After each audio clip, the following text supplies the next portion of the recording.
اب بات کریں گے نون لیگ کے پاور شو کی۔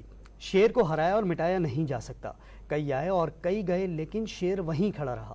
مریم نواز کے لاہور میں جلسے سے دھواں دھار خطاب، سوال اٹھایا نواز شریف کو اگر سازش سے ہٹایا نہیں جاتا تو کیا ملک میں اتنی مہنگائی ہوتی؟ طنز کیا کہ 4 سال گھڑی چور اور جوکروں کی حکومت رہی جس سے ملک کا یہ حال ہو گیا۔ قوم کو یقین دلایا کہ نواز شریف نہیں بلکہ ملک کی خوشحالی واپس آ رہی ہے۔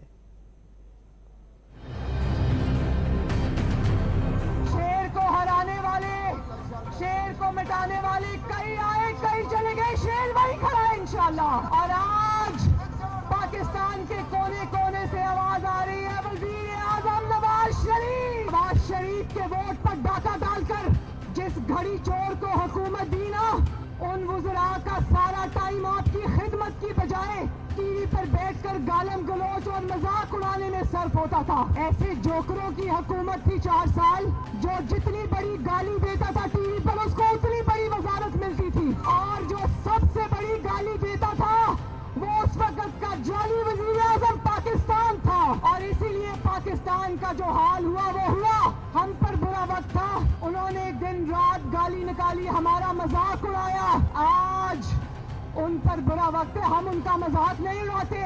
نواز شریف نے اس ملک کو انشاءاللہ ٹھیک کرنا ہے، کیونکہ وہ اس مٹی کا بیٹا ہے، وہ باہر سے امپورٹ ہو کر نہیں آیا، اس کو کسی نے فورن فنڈنگ کے ذریعے لانچ نہیں کیا پاکستان میں۔ بھروسہ رکھنا، یقین رکھنا کہ نواز شریف واپس نہیں آ رہا، اس ملک کے اچھے دن واپس آ رہے ہیں انشاءاللہ۔